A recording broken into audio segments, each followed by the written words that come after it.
Fui ahí al Interamerican y de ahí me gradué y fui a Estados Unidos, a la universidad en Boston. Siempre empecé en el mundo financiero, o sea, empecé en Wealth Management en UBS en Nueva York mi primer verano. Tuve mucha suerte de conseguir esa oportunidad. Después estuve en un fondo de bienes raíces en Florida.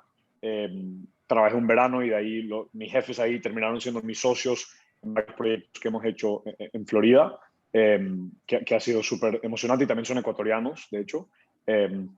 Y de ahí cuando me gradué pasé a hacer investment banking en Merrill Lynch, en el equipo de Latinoamérica, primero en Nueva York y después en la Ciudad de México.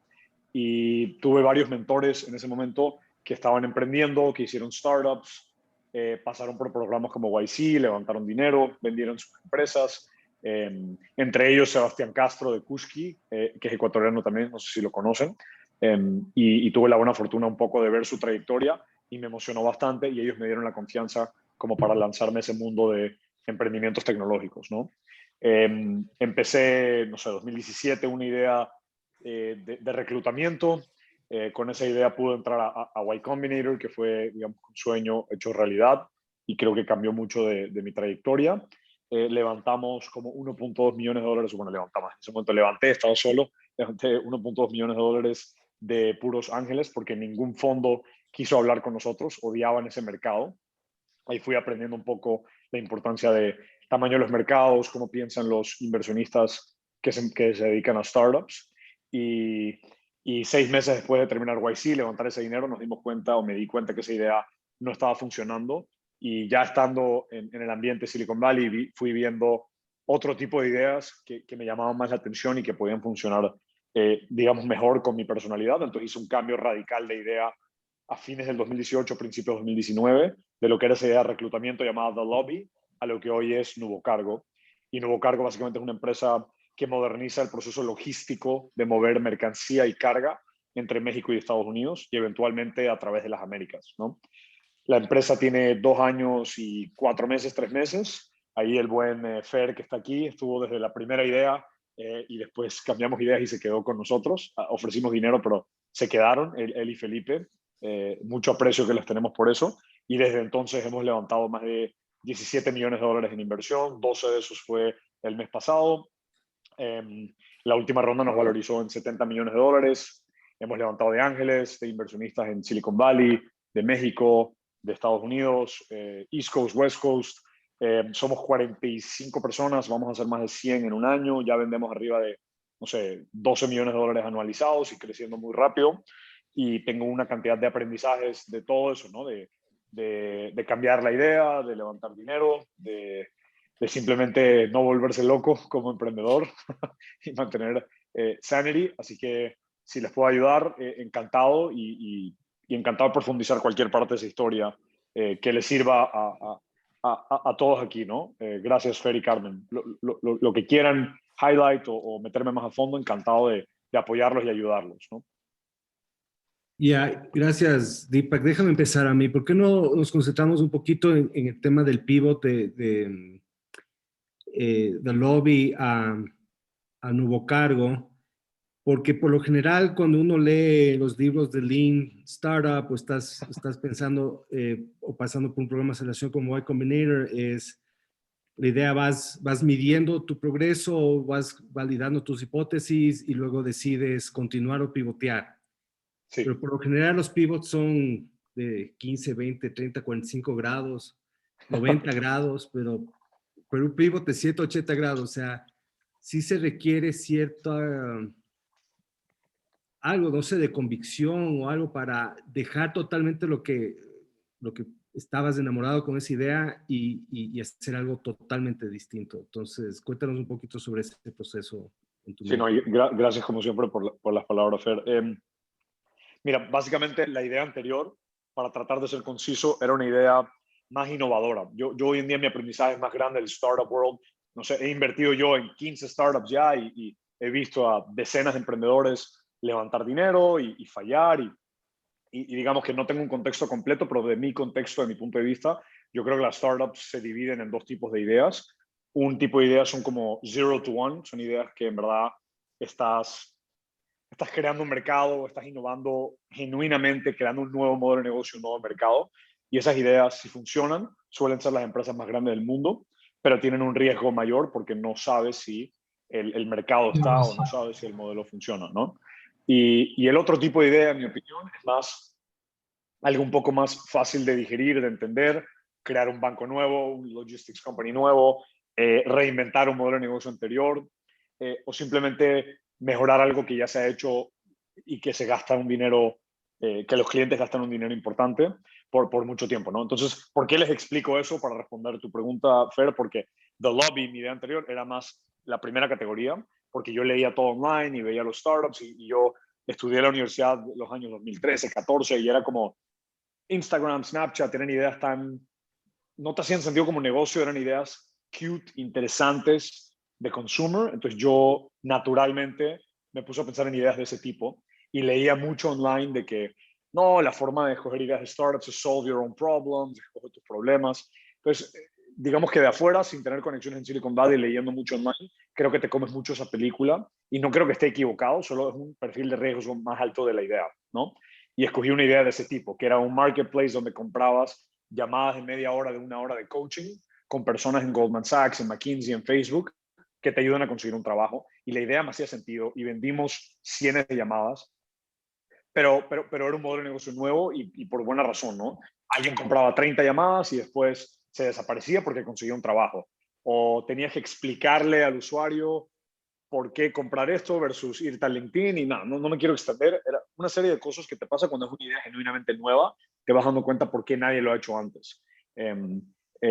Y cuando me di cuenta que no estaba jalando, yo lo pensé más de un punto de vista personal, un poco egoísta, fue, ok, yo como emprendedor quiero tener un negocio exitoso, yo no estoy obsesionado con solo esta visión, yo quiero tener un negocio exitoso. Eso me parece otro, no sé si mito o fallacy, todo el mundo dice, no deberías emprender, solo emprendes si tienes una idea que te apasiona, que te vuelve loco, y yo creo que eso sí es verdad para la mayoría de emprendedores. En mi caso puntual, yo estaba mucho más obsesionado con la experiencia de crear un emprendimiento y mi personalidad es una que se obsesiona, que es optimista, que puede tener energía con muchos tipos de ideas. Igual yo no creo que nunca escoges una idea que no te apasione en algún sentido, ¿no? Entonces yo terminé escogiendo esto en logística y en LATAM porque me crié en Latinoamérica y mi familia tiene una empresa chiquitita o tenía una empresa chiquitita en logística y me llamaba la atención ese espacio. Entonces igual fui metódico escogiendo la nueva idea, quería algo más del segundo tipo de idea, algo que yo pueda ver un camino claro a un 1, 5, 10 billion dollar company,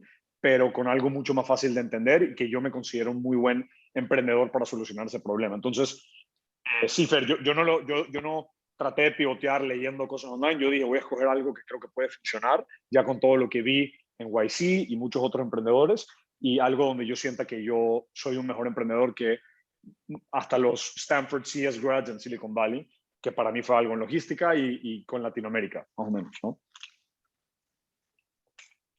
Listo, pero igual hay la presión de todo el trabajo hecho, o sea, psicológicamente Definitivamente. hay el sunk cost fallacy, ¿no? 100%, 100%. Y eso es lo más difícil, diría yo. Creo que lo mágico de estar en Y Combinator es ver empresas que llevaban 6 meses y ya estaban más adelantadas de lo que yo estaba con The Lobby con un año y 2 meses.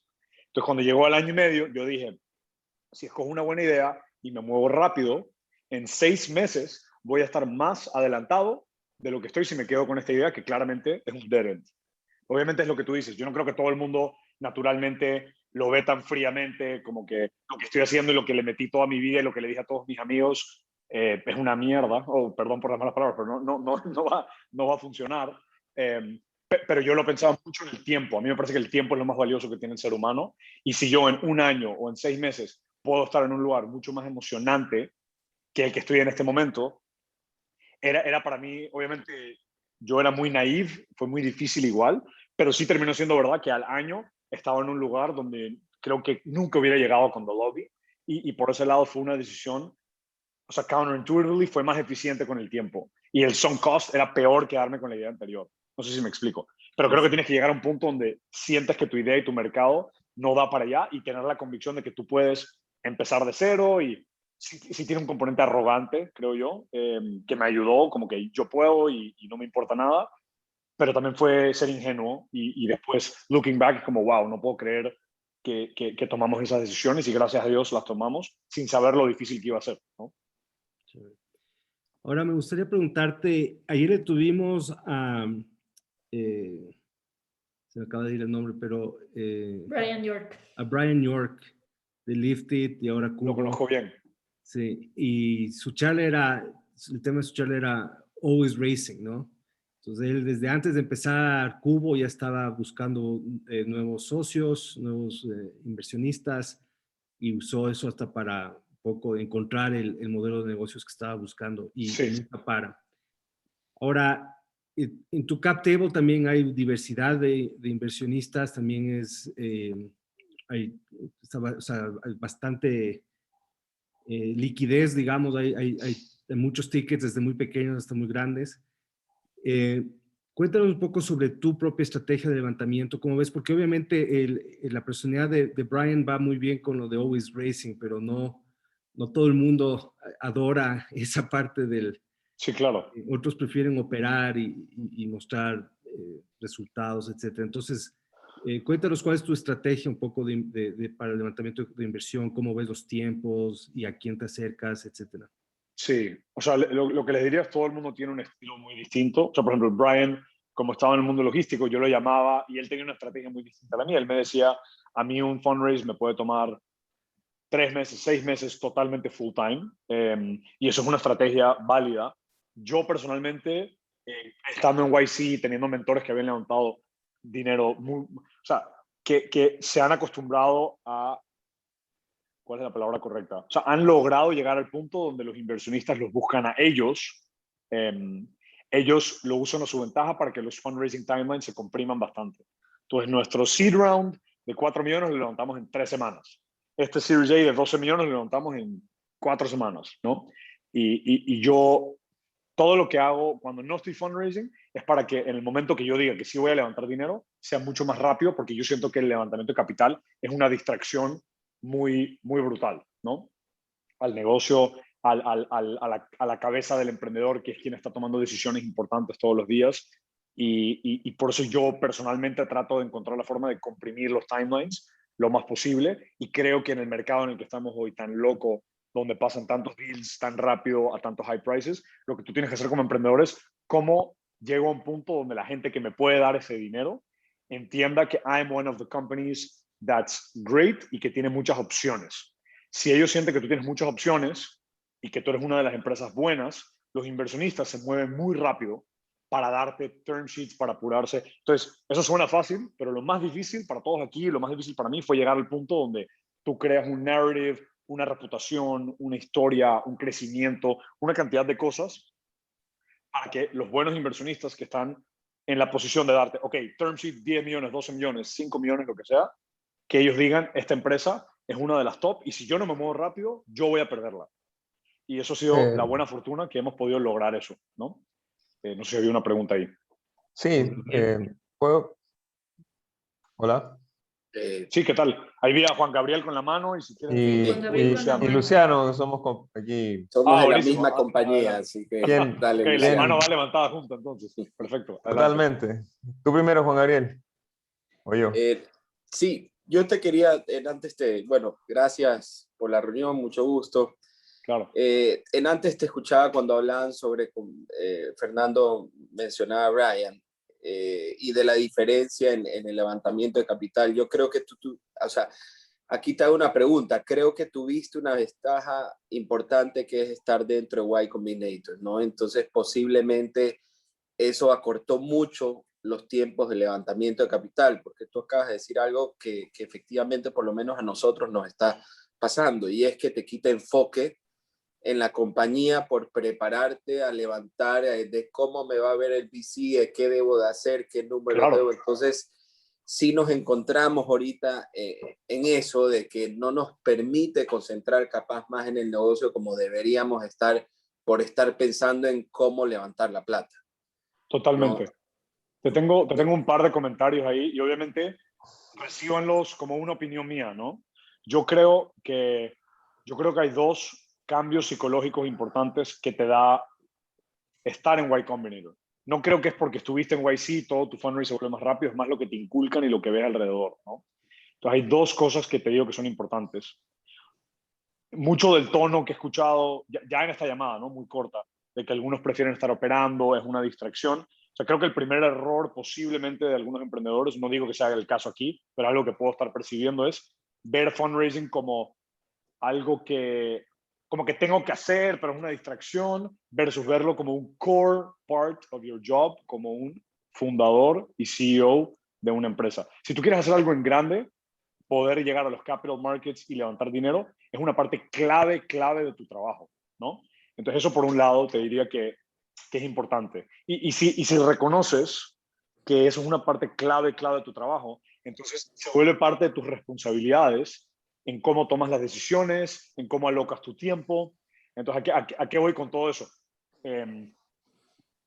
De pronto por aprender, que es una parte importante de tu trabajo, te vas tratando de exponer a gente, venir a charlas como estas. Yo también tuve la muy buena fortuna de ir a muchas charlas de personas que habían levantado mucho dinero, tengo mentores que han levantado mucho dinero y vas aprendiendo y viendo patterns. ¿Qué pasa con los que levantan muy rápido, a muy buenos términos y los que no? Y para mí sí es muy distinto el approach, ¿no?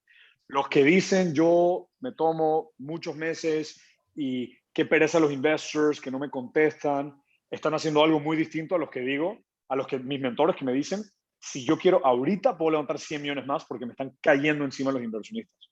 Eso no es solo porque fueron a Harvard o IC, es porque they're doing fundamentally different things, ¿no? Y yo creo que la cosa más valiosa que me dio a mí Y Combinator es entender la psicología del startup investor. Y eso no lo entiende mucha gente. La gente cree que es, si yo tengo un negocio súper bonito y tengo los números perfectos, el inversionista lo va a ver y va a decir, este negocio se ve mucho mejor que este, yo voy a invertir. Y no se trata de eso. No se trata de eso, desafortunadamente. Entre más tiempo estás en el startup world, te das cuenta que todos los investors early stage que se creían muy inteligentes se van poniendo más humildes over time porque la empresa, imagínate los que no invirtieron en the lobby o los que sacaron su plata de the lobby. ¿Sabes cuántos me llegan cada mes? Soy un idiota, me tuve que haber quedado. Y ellos analizaron perfectamente nuestro otro negocio era malísimo, pero nunca pudieron haber predecido lo que nosotros terminamos haciendo, que es cambiar el negocio y estarían arriba 10x en 3 años, ¿no? Y es porque, entonces, el que lleva mucho tiempo invirtiendo en startups es humilde, es I don't know what's going to happen. I'm not smart enough. O sea, voy a invertir en gente buena, mercados que me gustan, en un trend que entiendo, pero yo no sé qué va a pasar. Entonces, los que son muy buenos, inversionistas, ya se dieron cuenta, yo no tengo tanto con qué predecir, entonces usan otras señales para predecir cuál va a ganar. Y no es, esa empresa está tradeando un buen múltiplo, entonces como está levantando ese valuation, las mejores empresas terminan levantando porque es una empresa, if they believe, si ellos creen que esa empresa va a ser increíble, entonces casi que no importa qué precio entre el inversionista con tal de entrar. O sea, con tal de entrar. Tú trabajas como emprendedor, es cómo me vuelvo Ángel, ese tipo escríbeme, de tengo una empresa reunión ya. en los ojos del inversionista. ¿Cómo me vuelvo el tipo de empresa que ellos dicen, si yo no invierto, así esté 3x el precio que yo quería, voy a parecer un idiota con todos mis amigos VCs cuando vean que esa empresa multiplicó 100x, ¿no? Y llegar a tú ser visto como ese tipo de empresa o ser ese tipo de empresa, eso es una parte clave de tu trabajo como fundador y CEO. Sea cómo te perciben en el mercado de los VCs, sea tu crecimiento, sea el mercado en el que estés. Es toda una serie de cosas para diseñar tu empresa, para que cuando tú te sientes con los inversionistas o cuando ellos escuchen de ti digan, yo tengo que reunirme con esa persona, versus tú decir, yo tengo que reunirme con ese inversionista porque todo el mundo quiere trabajar con él. El inversionista con mejor brand está buscando los deals. O le llegan a él y dice, tengo que hablar con este porque 3 personas que yo respeto me dijeron, I have to meet that company or I am not doing my job. Pero la mayoría de emprendedores lo toman al revés. ¿Por qué no me contestan? ¿Por qué no me quieren invertir? Tengo el pitch deck bonito, crecí no sé cuánto. O sea, ¿por qué? Y es porque no han entendido esa parte psicológica y no tienen suficientes data points de qué hacen las empresas que levantan exitosamente, ¿no? Entonces, perdón si es un poco respuesta larga, te diría que los invitaría, si puedo, no sé si ya todos lo hacen, pero ese cambio psicológico es el que yo más he ayudado a emprendedores a hacer y es lo que te da YC porque tú vas y presentas en Demo Day al frente de 2,000 inversionistas y es la primera vez que the tables turn. Ellos están como locos buscando invertirte versus tú como loco buscándolos y en una semana cierras y ellos dicen, me hubiera movido más rápido porque ahí ya me perdí una que va a ser un unicornio. Y ellos piensan así, pero muy poca gente llega a ver al inversionista con ese comportamiento. Y cuando lo ves, cambia todo tu chip de fundraising, en mi opinión, ¿no? Excelente. Antes de que Gracias. pase a Luciano, desde el punto de vista de los que invertimos, o sea, lo máximo que pude haber perdido fue el cheque que escribí o que escribimos. Entonces, más te duele, o sea, lo más que te duele es el cheque que no escribiste y que pudo haberse vuelto un 100X. Luciano. Solo para complementar ese punto, Fer, yo como inversionista, la mejor inversión que tengo, o de las dos mejores que tengo, es una que no tenían nada, era una idea, eran dos second-time founders y estaban levantando con una idea a una valorización de $40 millones. Tú le dices eso a cualquier inversionista en Latinoamérica, bueno, no los VCs, ¿no? Se te ríe, esto es un chiste, no sé qué. Esa inversión en menos de 2 años está arriba 40X, porque they're the best founders, they know what they're doing, mercado grande, algo muy fácil de entender, y es la mejor en múltiplo que todas las otras que entré a valorización baja, porque no se trata de eso, se trata de que las mejores crecen tanto más rápido, son tanto más exitosas, que cambia todo. Entonces tú tienes que llegar a que el inversionista cree que tú eres una de esas o parecido a esas, ¿no? Perdón, adelante, no sé si es Luciano o Rafael. Luciano. Sí, bueno, Deepak, muchísimas gracias. Antes que nada, la verdad es que nuestra compañía, desde que iniciamos, nuestro objetivo ha sido, obviamente, hacer un proceso de búsqueda, sacar y expandir el negocio hacia afuera, y en este minuto nos encontramos en ese proceso de búsqueda, ¿no? Sí. Primero, sería súper positivo que tuviésemos la posibilidad de tener un office hour contigo. Creo que la experiencia tuya es muy enriquecedora, ¿ya? Y lo digo porque definitivamente cada vez que he escuchado a un mentor como tú y que muestran todo este contexto de levantamiento de capital y los contactos y Y Combinator, perfecto, pero son realidades aplicadas a gente como tú que realmente no es Ecuador. Tú has estado en un contexto en Estados Unidos, cercano, se ha formado en un ecosistema muy distinto al que todos nosotros que estamos aquí en Ecuador, en Guayaquil, en Quito o en otras ciudades, es muy diferente, o sea, no estamos cerca de eso, no es parte de nuestro gen, me explico, entonces Sí. es muy difícil y muy diferente.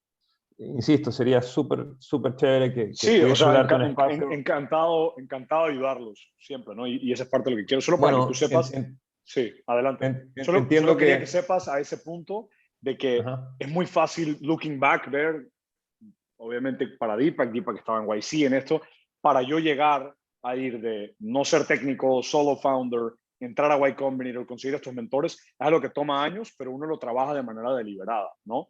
Todo el mundo en mi Correcto, pero board son gente de Stanford, Harvard, son gente que no se ve como yo, que no se crió en Ecuador. Entonces, estoy súper de acuerdo contigo. Hoy en día, si comparas, pero quiero invitarlos a todos a no tener esa mentalidad de donde estás tú es imposible. O sea, es el mismo comienzo en algunos sentidos y lo que tienen que hacer es rodearse de mentores. Hay mucho contenido online. Casi todo lo que yo empecé a aprender del Startup World está gratis en el Y Combinator website sobre cómo levantar plata. O sea, todo está ahí y de ahí se trata de tú crear tu network y que la gente te vaya dando ese consejo. Y que un angel investor que entienda hacer esto escribe un cheque de 5 o 10 mil dólares, ir aprendiendo a esa persona y observar, ¿no? Tienes toda la razón que es muy, muy difícil dependiendo de dónde empieces, pero sí te quería invitar a que, o sea, yo siempre fui el outsider en el startup world y ahorita ha cambiado, pero por 3, 4 años de darle y aprender y ver estupideces que yo he hecho, que otros han hecho. Solo quería invitarte a pensarlo de esa manera, porque si no uno siempre se queda afuera y dice, yo no puedo, porque esa persona tuvo tal, tal, tal, y yo no estoy de acuerdo con esa parte nada más, ¿no? Pero encantado de ayudarte en lo que pueda, ¿verdad? O sea, nuevamente sería muy positivo si pudieses darte algún tiempo. Sé que no tienes office hour, pero si pudieses darte Claro, alguna chance de poder reunirnos encantado. contigo, Ahora después lo negociamos. lo negociamos. Sí, o sea, a ver, Encantado, encantado. creo que como emprendedor ecuatoriano tienes, aquí voy a jugar un poco la mentalidad, la parte vocacional, ¿no? Tienes una responsabilidad con nosotros de ayudarnos, ¿no? Encantado. Por algo estamos en el programa y por eso cada uno de nosotros que estamos acá nos hemos sacado 100%. nos hemos sacado la mugre trabajando para poder sacar nuestro emprendimiento Claro que adelante sí. y creo que es positivo. Pero desde ese punto de vista, y sin alargar mucho el tema, porque son miles de preguntas que me gustaría hacerte, Para un emprendedor netamente que está en Ecuador, como nosotros, como cualquiera de nosotros, ¿cuáles son tus mejores consejos para realmente poder, desde Ecuador, llegar a estos fondos que son mucho más cercanos a otro ecosistema, a otro país, a otra Claro. cultura, ¿no? Y ese punto de vista, tú hablabas de un mindset o de una forma de pensar diferente, pero si puedes Sí, ser un poco más específico en sí. cómo debiésemos pensar para poder abrir esas puertas para que entre esta gente, ¿me explico? 100%. Bueno, parte de entender la psicología del inversionista de startups es entender qué los mueve a ellos, qué los lleva a hacer inversiones. Y esto Fer creo que también les puede explicar. Una realidad cruda, y se las digo porque creo que es valioso que sepan, es que muchos de los Silicon Valley investors tratando de invertir en Latinoamérica no miran primero a Ecuador porque quieren buscar mercados grandes. El modelo de negocio de un venture capitalist, que es el que todos ustedes quieren levantar dinero, según lo que entiendo, está buscando outcomes muy grandes. Les hago una matemática sencilla para ver si la entienden, porque para mí fue shocking un ejemplo cuando me lo plantearon así, ¿no? Digamos, un fondo chiquito en Silicon Valley es un fondo de 100 millones de dólares, porque hay fondos de cientos de millones, miles de millones. Eso es chiquito, que me parece una locura todavía porque es un dineral, ¿no? Pero un fondo chiquito en Silicon Valley es un fondo de 100 millones.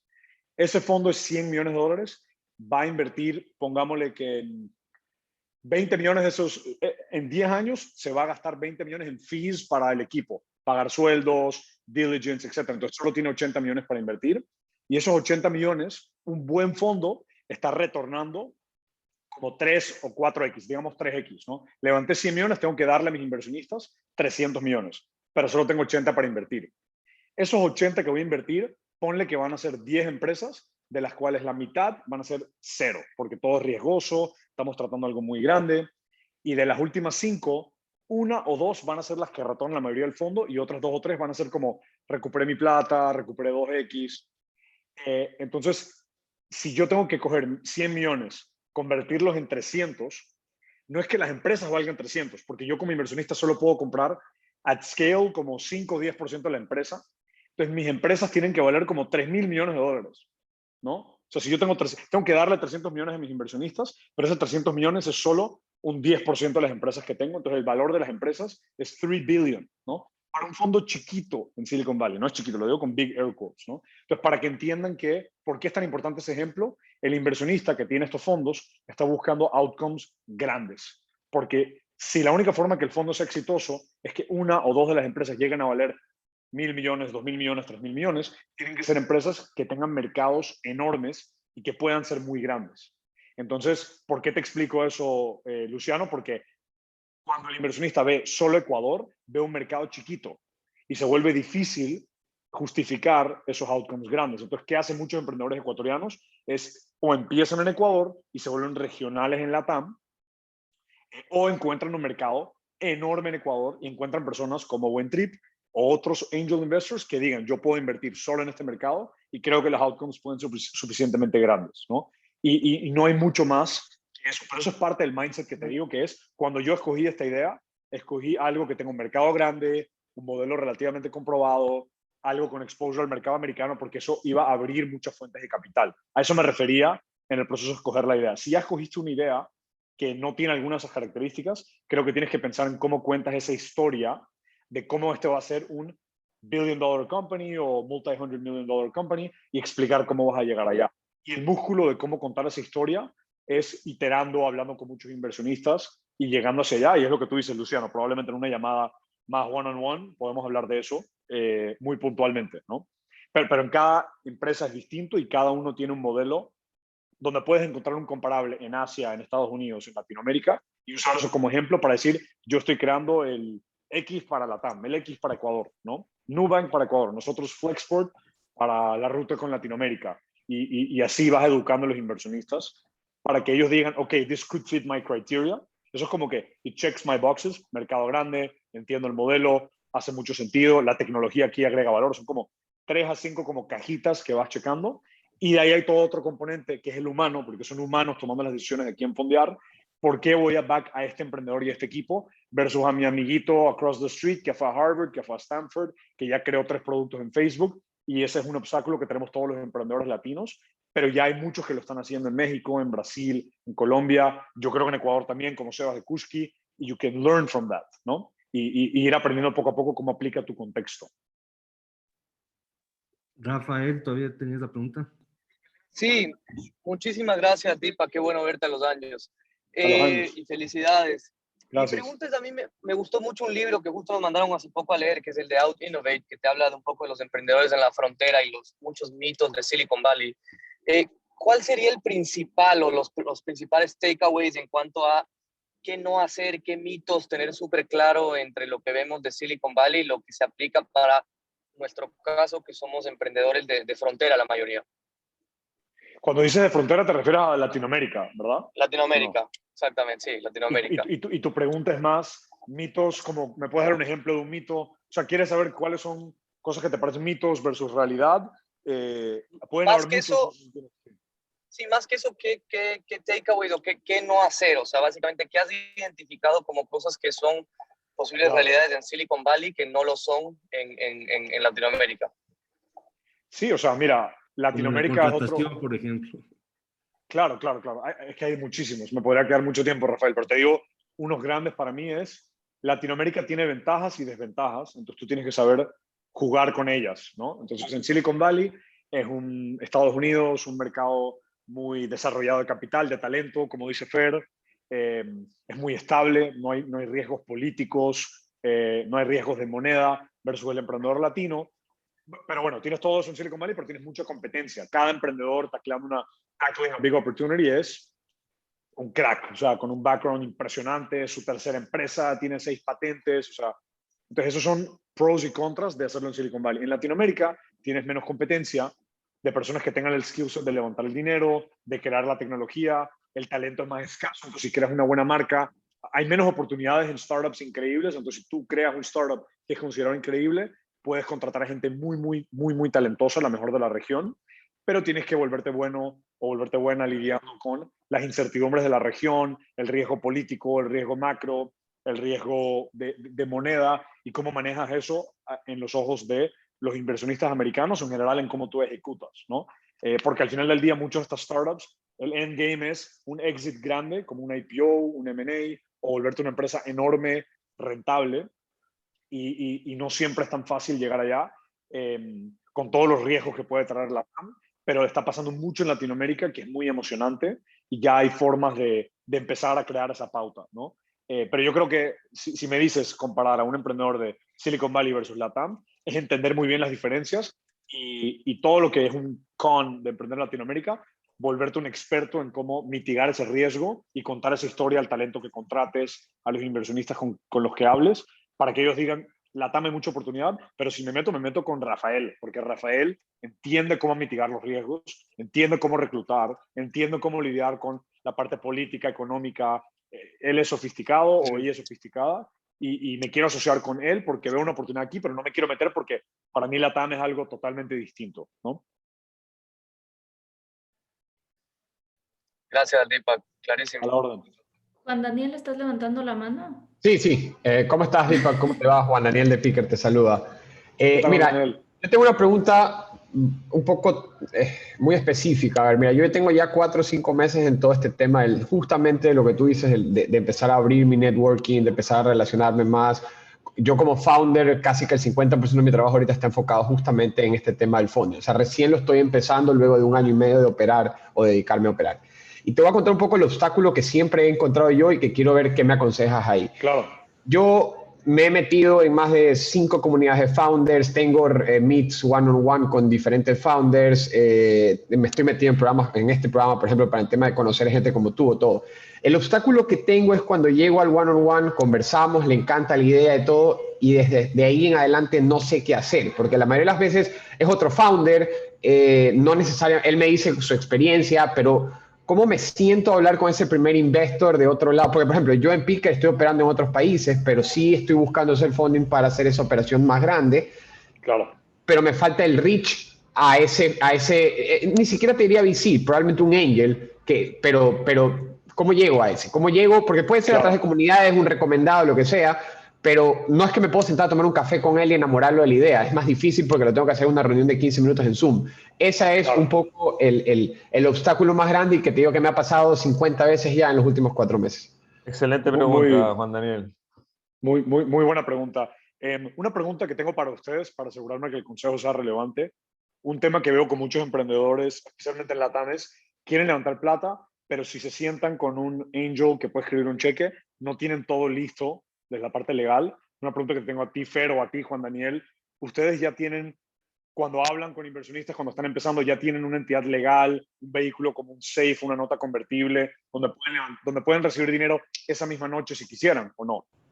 En lo personal, tengo la entidad legal en Estados Unidos, pero no tengo todavía el tema del SAFE, simplemente porque recién lo estoy aprendiendo, pero sé que es el camino a seguir. Perfecto. Si fuera yo y ya quieres levantar dinero y estás consiguiendo reuniones con personas que te parecen interesantes, personas con dinero o personas con conexiones, entonces lo que quieres es tener ese proceso. Esa es otra cosa que te enseña Y Combinator. Tú entras, te abren una entidad legal y te dan un template del SAFE, que es tan sencillo como si alguien que yo respeto me quiere invertir, tú le dices, estoy levantando a tal valorización, me encantaría que te unas, no me importa el check size, quiero que te unas porque quiero tu ayuda, quiero estar asociado a ti, y creo que pueden haber sinergias aquí, ¿no? Y lo que me ha pasado a mí es, de esa manera, haces que una conversación fructífera, una persona que te respeta, que te ve como interesante, simplemente pasa de una a, me interesa invertir o me interesa conectarte con gente que pueda invertir, y cuando alguien te dice que sí, recibes el dinero instantáneamente, ¿no? Obviamente suena difícil, pero el momento que lo hagas 3, 4, 5 veces se vuelve un músculo Ya le que coges ejerces. práctica, ok. Sí, o sea, te doy un ejemplo. Cuando yo pivoteé, le ofrecimos el dinero de vuelta a los inversionistas y me quedé con, no sé, $400,000 en la cuenta, y de ahí fuimos hablando con gente. Y yo le pedía mentorship, entonces por el network acá hablé con el fundador de Rappi, le dije lo que estaba haciendo y él me dijo, sabes que es súper impresionante lo que estás haciendo, quiero invertir. Y pude recibir la plata ese día. Lo que pasa es que mucha gente dicen, te quiero invertir, y se demoran 3 meses porque no han hecho la parte legal, no tienen el template listo, están muy dudosos de qué valorización. Entonces es sentarte con alguien, de pronto en buen trip con Fer o con alguien práctico, y decir, ¿sabes qué? Estoy levantando un pre-seed, no es una ronda grande con un lead, voy a escoger una valorización razonable y quiero darle esa valorización razonable a gente que me va a ayudar con el proceso de levantar capital, y gente que me va a dar mentoría en esta parte temprana de emprender, ¿no? Y gente con un poquito más de tiempo, ¿no? Gente con tiempo para dedicar, para subirse una llamada contigo, que te resuelvan dudas, ¿no? O sea, yo todo el tiempo que estuve early stage podía escribirle a un par de emprendedores o leer foros online de YC, Claro. cómo contratar, cómo hacer esto, cómo lo otro, pero lo importante es tener un vehículo para formalizar esa relación. Y si no tienen dinero y es una persona muy valiosa, les puedes ofrecer advisory shares también, pero volverte un poco bueno o buena en cómo encontrar a la gente que de verdad agrega valor e involucrarlos, es importante. Y no solo que tengan un buen nombre, sino que sea gente que quiera dedicarte el tiempo, porque hay gente que de verdad no tiene el tiempo, ¿no? Claro. Entonces es volverte bueno con eso. Y como te digo, es una de dos: o la persona te invierte, o tú le dices, estás hablando con alguien que respetas, que ha levantado dinero, y le dices, oye, me encantaría estoy levantando dinero, me encantaría hablar con tal persona, inversionista tuyo, y esa persona te dice, creo que puede ser un buen fit y te voy a conectar, o creo que estás listo, te voy a conectar, pero tienes que estar listo para ese momento. Si solo están levantando de angels, es hablar con esas personas y decirles, estoy levantando un angel round de $100,000, $200,000, me encantaría que entres, no me importa el check size, quiero que seas parte de nuestra historia y estamos levantando una valorización muy razonable, me encantaría que seas parte, ¿no? O Ya, eso sea, me gusta. y escoger ese músculo, y perder la pena, porque lo peor que te van a decir es que no. Igual te van a decir que Claro. no todo el mundo es fundraising, ¿no? Te dice que no el 99% de la gente. No importa, es volverte ok con eso. Ok, o Yo sea, tengo tener una claro el tema del duda, SAFE. yo tengo una duda justo a raíz de eso.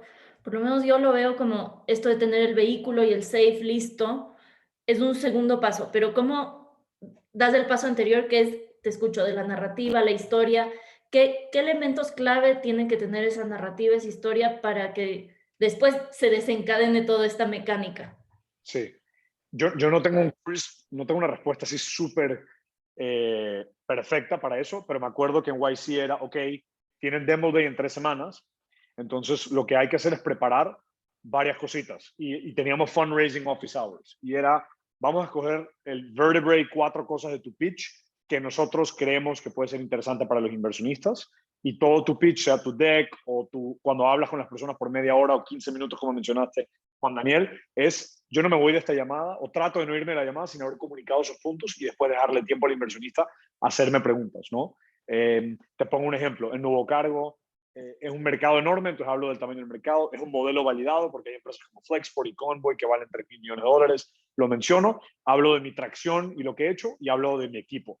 Y si yo comunico esas 4 cosas, yo siento que el inversionista casi siempre quiere seguir la conversación. Porque tú lo que estás siempre batallando con el inversionista le llegan 80 oportunidades a la semana. Ellos están constantemente ruthless y viendo a qué le dedico mi tiempo. Tú tienes que darle bite-sized pieces of information para ver, sabes que le voy a dedicar mi tiempo a esta empresa porque dejar gran equipo, gran mercado, me hace sentido y les das esas cositas versus lo que pasa con muchos emprendedores. Oye, ven acá, te voy a contar.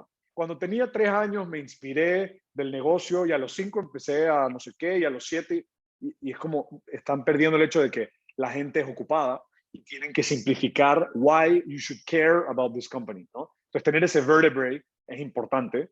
Esa sería mi forma de responderlo porque eso es lo que hizo YC cuando me lo enseñó de cero. Y de ahí la otra es, ellos te ayudan a escoger una valorización. Es muy raro que YC te escoge una valorización porque viene Demo Day, pero ustedes también pueden escoger una valorización razonable para levantar su primer Friends and Family. Y cuando escogen esa valorización, simplemente contarle que ustedes sientan que está dentro del mercado. Yo creo que Buen Trip y Fer pueden ayudarles con eso, y Carmen obviamente pueden ayudarles a entender esa valorización hace sentido para dónde está tu negocio, la atracción que tienes, el tamaño del mercado, whatever.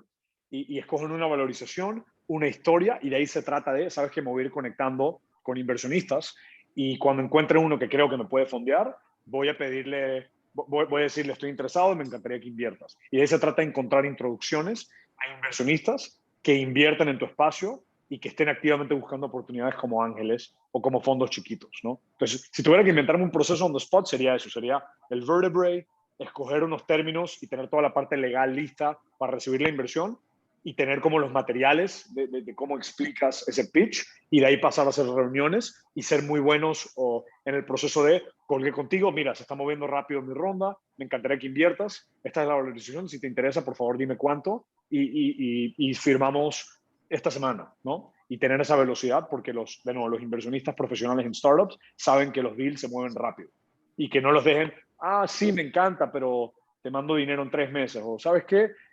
Eres una empresa con una idea, pero quiero hablar con 6 clientes y, o sea, quieren invertir con personas que sean prácticas y entiendan el mundo de startups, ¿no?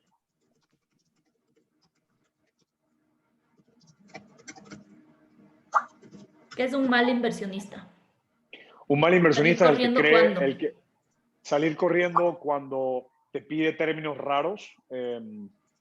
Y desafortunadamente esto pasa mucho en Latinoamérica. Me frustra, sinceramente, pero también estoy sesgado.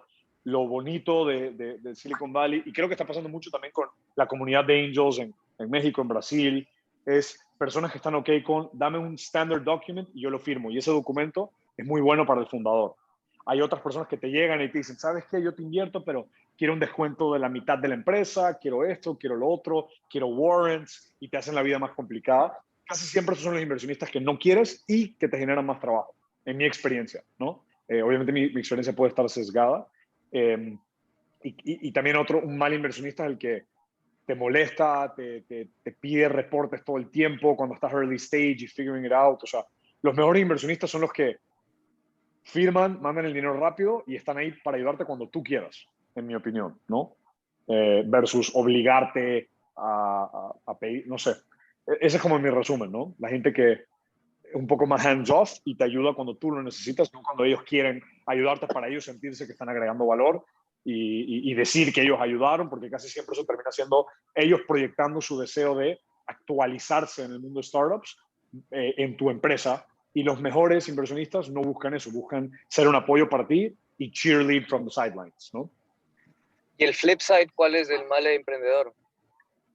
No sé, yo no soy suficientemente inteligente para saber qué es un mal emprendedor. De pronto yo soy un mal emprendedor, quién sabe, no sé la verdad. Vamos a hacer te hago otro otra programa de consulta. operación solo para contestar esa pregunta. Deepak, una pregunta ahí. Hablas que es bastante importante el tema de conocer así lo más preciso posible tu tamaño de mercado. ¿Tienes alguna herramienta preferida o alguna plataforma o base de datos? Que eso también, o sea, siempre ha sido un tema importante que hay que andar cogiendo varias fuentes, pero si hay una que sea la precisa, sería increíble saberlo.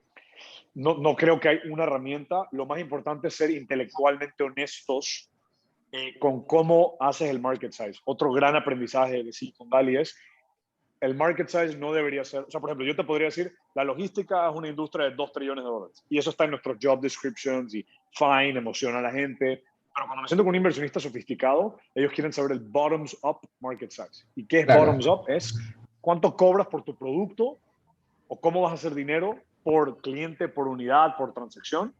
Multiplica eso por la cantidad de clientes que yo podría tener realísticamente en este mercado si consiguiera el 100% del mercado, que no lo vas a conseguir. Nadie lo consigue, ¿verdad?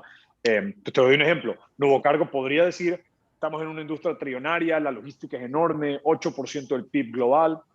Fine, nada de eso es falso, pero no es intelectualmente honesto de qué significa para mi negocio y lo que yo busco. Entonces, ¿yo qué hago con los inversionistas? Yo muevo carga entre México y Estados Unidos terrestre. Pude encontrar la data, y por eso te digo que tienes que encontrar la data de tu sector, de que hay 10 millones de camiones que se mueven al año entre México y Estados Unidos, y yo sé que el cliente se gasta en promedio $3,500 por camión. Entonces, mi market size solo de US México, de mover la carga del servicio de transporte, es $40 mil millones. Y de ahí yo les digo, y cuando empiece a vender seguro de carga, financiamiento, esto termina siendo $100 mil millones. Pero es mucho más bottoms up claro. por camión. Por camión, entonces cuando yo muevo 3,000 camiones al año, que es donde estábamos anualizados cuando levantamos esta ronda, ellos dicen, este tipo tiene 0.1% del mercado y hay mucho para crecer, y es como genuino. Yo me la creo yo y después se lo digo. No me inventé algo solo para inventar la ronda, ¿no? Claro. Y por eso es tan importante escoger de manera intelectualmente honesta tu oportunidad, porque después nunca estás mintiendo, solo les estás contando al inversionista por qué decidiste hacer esto, porque es una oportunidad tan grande, ¿no? Cómo encontré 10 millones de camiones o lo que sea, eso es distinto para cada sector, cada industria, cada empresa, pero que el cálculo sea bottoms up e intelectualmente honesto. Sea lo que cobras hoy o lo que vas a cobrar en el futuro, para que ellos digan, si yo le meto plata a esta empresa y dicen si hacen lo que dicen que van a hacer, va a llegar a ser una empresa muy grande y lo puedo ver de manera muy pragmática, ¿no? Adelante, Francisco. Hola, Deepak, muchas gracias. Impresionante tu historia. Quería preguntarte, en cada ronda tú tienes estrategias diferentes. Por ejemplo, en la seed tienes, bueno, cuesta dinero, les explicas a los inversores, vamos a validar este producto. En la siguiente ronda vamos a captar este mercado, vamos a desarrollar más tecnología. Tienes todo bien mapeadito. Más o menos. O sea, y por eso digo que es tan valioso tener un network de personas que lo han hecho antes o leer mucho online, porque te vas dando cuenta que es un mercado ineficiente, pero es un mercado. ¿A qué me refiero con eso? Cuando yo soy un inversionista y veo una empresa en seed versus una empresa de serie A, si la comparo con empresas parecidas en otros sectores, otras geografías, puedo tener una idea de, ¿será que esta compañía está lista para levantar esta ronda? ¿Hace sentido? ¿No hace sentido? Y hay guidelines como, a mí no me encantan esas reglitas, pero por ejemplo una regla que te cuento que es muy normal en Silicon Valley y mucha gente sofisticada te diría que en verdad es un poco bullshit, pero sí es una métrica que se usa, es, no puedes levantar una serie A hasta que llegues a $1 millón en ventas netas anualizadas, creciendo arriba del 10, 15, 20% al mes, los últimos 6 meses, algo así, ¿no? Es un ejemplo. Entonces sí, muchas rondas no terminan pasando con más tracción o menos tracción que eso, pero eso sí ayuda a que el inversionista de Series A diga, ya está entrando a un punto donde siento que está validado el concepto, los 5 otros deals que hice el año pasado estaban en este rango, y muchas de estas empresas las terminé fondeando con 6, 7, 8 millones de dólares y compré 20% de la empresa porque mi modelo requiere comprar 20% de la empresa. Y eso termina dictando la valorización. Y para llegar a ese 1 millón también están buscando ciertas cosas. Quieren ver que ya tienes un equipo muy bueno en management team, que validaste ciertas cosas del producto. Y lo mismo para el seed, lo mismo para el Series B, lo mismo para pre-seed. Tienes pocas cositas. O sea, tienes que hablar con gente del mercado para entender qué es standard a esta etapa en la que estoy y el dinero que estoy buscando, y mapearlo a, ok, yo ya validé estas cosas, entonces por ende me siento listo para levantar dinero dado mi modelo de negocio y lo que yo he cumplido. Y eso de nuevo es específico a tu modelo y tu industria y tu mercado, y es hablar con personas en tu mercado o estudiar empresas en tu mercado en otras geografías. ¿Qué tenían ellas cuando levantaron? 3 millones, 2 millones, 5 millones, 10 millones, y ver si puedes encontrar paralelas. Y el momento que el inversionista dice make sense, o te reúnes con ellos y te dicen, ¿sabes qué? Creo que te faltan unos meses de tracción o quiero ver tales cosas validadas, puedes ir a trabajar en esas cosas, aunque hay que tener cuidado porque el inversionista que te dice que no, porque quiere ver ciertas cosas, casi siempre te está diciendo que no en realidad, no es que quiere ver esas cosas, ¿no? si les gustara, te meterían, la verdad. Claro. Perfecto, muchas gracias. ¿Tú crees una pregunta? O sea, parte de nosotros, la idea con ahora es ir a mercados como Colombia y México, ¿no? Y hemos estado, de lo poco que entendemos los VC, hemos estado buscando VCs que estén en estos países porque evidentemente creemos lo que tú dices, no hay nada mejor. No es el hecho de que simplemente nos pongan la plata, sino que es el hecho de que alguien nos pueda hacer un mentoring y ayudarnos en ese crecimiento.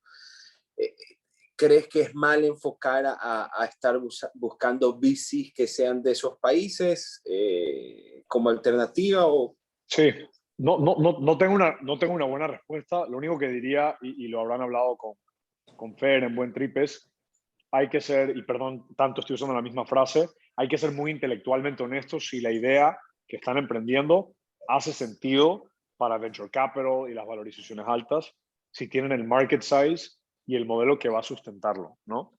Entonces, si tú sientes que lo que tú estás haciendo puede en los próximos 5 a 7 años llegar a ser una empresa que vale $1.000 millones o llega a 100 millones en ventas anualizadas, entonces sí deberías estar hablando con VCs, y si tienen concerns sobre Ecuador o lo que sea, o tu expansión, pues vas hablando de eso y te vas volviendo bueno entendiendo cómo explicar esa parte de la historia. Si tu idea fundamentalmente no da esas características, entonces sí me parece un gasto de tiempo hablar con ellos en general, ¿no? Esa es como una opinión un poco cruda, verdadera, pero creo que no todo el mundo debería levantar de VCs.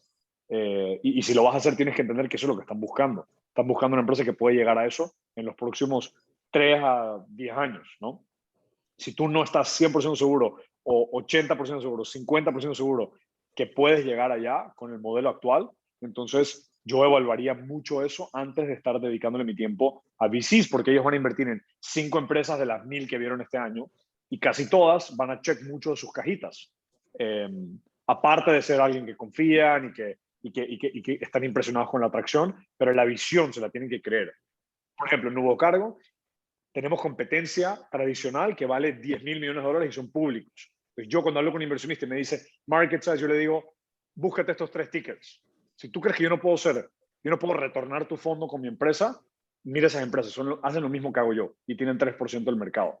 Eso es un caso extremo porque los mercados de logística son muy grandes, pero tú tienes que tener una versión de eso para tu empresa que es, yo me creo que esto puede ser grande porque el mercado está creciendo muy rápido o porque el mercado ya está grande, y mi approach va a ser que yo aglomere mucho de ese valor. Y si tienes eso, Ecuador, donde sea, vale la pena empezar a entender cómo levantar venture capital. Si no, pues no, en mi opinión, ¿no? De acuerdo, gracias.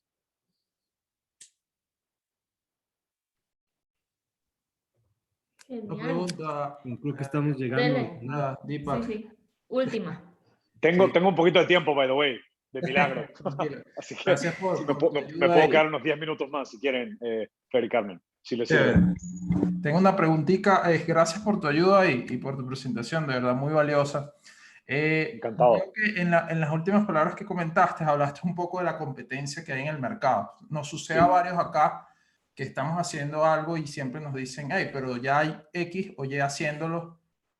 ¿Cómo utilizas, cómo mueves eso a tu favor? Vi que hablaste un poco del mercado, pero me gustaría profundizar un poco ahí. Sí, claro. Mira, una triste realidad, y creo que sí es importante que la sepan, es el VC es una persona, o sea, el que tiene la capacidad de levantar 30, 50, 100 millones de dólares suele ser cierto archetype. En Estados Unidos es una persona hombre, blanco, de Harvard y Stanford, entonces tiene un bias de, hay 4 competidores, yo voy a darle plata al que se parece a mí, porque yo creo que yo soy un crack, y yo creo que yo sé todo, yo creo, o sea, es un real thing, y el que no lo tenga claro se está autoengañando. O sea, es lo que les digo. Yo en mi board tengo pura gente de Harvard, Stanford, y yo obviamente no vengo de ese mundo, pero de alguna manera encontré validarme con esas personas, con los resultados del negocio, y cuando personas que los respetan a ellos, que ellos respetan, les dicen, este es un emprendedor relentless, una persona que no para, y hablan del pivot, hablan de lo que hemos hecho en los últimos 6 meses, hablan de la última contratación que hicimos, hablan del producto que hemos creado, hablan del cliente que cerré. Entonces, no hay una respuesta muy bonita y muy perfecta, Ronald, pero lo que te diría es, siempre, como te digo, si tu trabajo como fundador y CEO es levantar ese dinero, pues tú estás buscando la forma de crear ese narrative y creerte que la competencia tú les vas a ganar. Les pongo un ejemplo. Yo tengo 2 competitors en Nuevo Cargo. Uno, el papá es un billonario en logística en Chicago que se sabe mi negocio 20 veces mejor que yo. Es la verdad, es la cruda verdad. Entonces yo tengo que encontrar la forma con los inversionistas de explicarles por qué les vamos a ganar. Y hablo de que ellos no son latinos, yo soy latino, yo puedo hablar, yo puedo crear equipos en Latinoamérica que son más costo efectivos y por ende nuestros unit economics van a ser mejores. Les hablo de que ellos levantaron de inversionistas en Chicago, yo levanté de inversionistas mexicanos que tienen familias mexicanas que van a ser nuestros clientes y que somos una empresa de YC. Es un ejemplo, ¿no? Encontré personas de su equipo que me parecen menos calificadas que el de nosotros, entonces les digo, mira la gente que nosotros contratamos versus ellos, y llega un punto donde algunos inversionistas dicen, Deepak, yo no creo que le vas a ganar a esos tipos, pero hay otros que dicen, me gusta más tu estilo y creo que tú les vas a ganar. And that's all. Necesita un sí de un VC y ya se acabó. Y ya no importa la competencia porque ya estamos los dos en una carrera. Y también puedes simplemente explicarles, mira, el mercado es tan grande que no importa, a los dos nos va a ir bien y está bueno tener un competidor que te empuja a ser más y más sofisticado y te empuja a trabajar más y más duro, ¿no? Entonces, nada, para resumir el concepto, en mi opinión es, vas a tener, si tienes una oportunidad buena, vas a tener competencia y tienes que entender que hay sesgos de los que están fondeando. Fondear gente que se parece a ellos, pero la forma de prove them wrong o ganártelos es ejecutando, es reclutando gente increíble y es rodeándote de inversionistas ángeles o advisors o personas que ellos respetan o ganándote clientes que ellos digan, ellos están haciendo algo muy impresionante y que los resultados hablen por sí solos, ¿no? Bien, bien. Y va a llegar un punto donde tú vas a decir, yo tengo los resultados, mira mi competencia, yo soy mejor en estas 5 formas. Hasta que puedas decir eso confidently, es muy fácil que te digan, bueno, es que sí, me va a ganar mi competencia. Y el backup de todo es, el mercado es grande y hay espacio para todos, y mi approach es este, ellos son más enterprise, yo soy más pyme, ellos son más pyme, yo soy más para los grandes. Yo tengo otro competidor en LATAM que hace nuestro modelo, pero se enfoca en barco, en navieras y nosotros en terrestre, entonces digo que nosotros somos más enfocados. Siempre hay una forma de explicar por qué tú le vas a ganar a la competencia o vas a hacer algo distinto a ellos, ¿no? Muchas gracias, Deepak. Te agradezco. A la orden. Hasta que salga una pregunta más, lo que les quería decir es que ya voy a conversar con Deepak sobre ese espacio adicional. Ya vamos a negociar, pero yo creería, estoy pensando en voz alta, hacer tal vez unos 2 grupos más pequeños, y porque no creo que nos dé chance de hacer una sesión individual con cada uno, pero ya conversaré con Deepak antes de que nos maten aquí antes de colgar. Ahí Pero dale, te vas a pelear con mi equipo que dice que ya no tengo tiempo para ellos y mi mujer, pero voy a encontrar el tiempo. Perfecto. Adelante, Francisco. Deepak, quería preguntarte, aquí por ejemplo, en todos los programas, incluso aquí tenemos, estamos en diferentes etapas en el emprendimiento. ¿Cómo difiere el inversor, cómo difiere el pitch en cada etapa? Por ejemplo, tú contabas que para YC Combinator prácticamente fuiste con idea, pero ya con Nuevo Cargo ya tenías algo igual, pivoteaste, pero tenías como más validado tu misma persona. Entonces, ¿cómo vas difiriendo en las etapas entre la idea y el tipo de inversor? Es lo que te digo, o sea, cada inversionista tiene sus preferencias, tiene cosas que les gusta fondear, y tú como fundador y CEO que estás encargado de fundraising, por eso digo que es una parte muy grande de tu trabajo, una parte importante. No debe ser la que quita tu tiempo y tu esfuerzo, pero tienes que siempre tener el background, ¿no? O sea, yo estoy esta semana en Miami, que no tenemos nada acá, porque me estoy reuniendo con inversionistas potenciales para futuras rondas, personas que quiero contratar. Es parte de la rutina. No es como que, cuando me canse de operar voy a salir a levantar plata. No funciona así.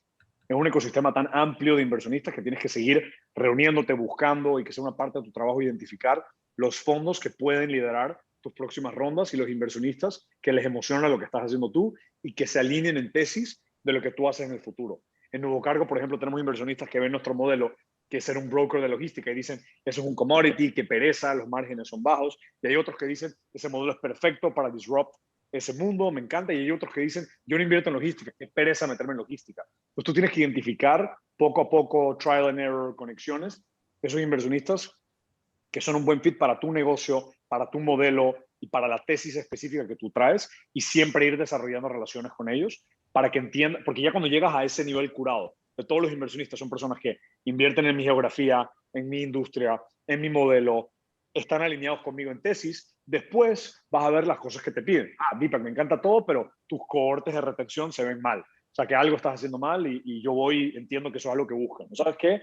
Me importa más tu crecimiento del margen neto versus el bruto. Entonces me enfoco un poco en eso y vas gathering información para que tú como CEO, cuando me siento con mi equipo, yo sé que tengo que highlight para que el negocio esté saludable y para que en la próxima ronda sea fácil de levantar. Porque todo el mundo también está aquí buscando esa experiencia de alto crecimiento. El mejor talento quiere esa experiencia. Entonces, es parte de tu responsabilidad crear ese entorno para tu equipo, ¿no? Perfecto.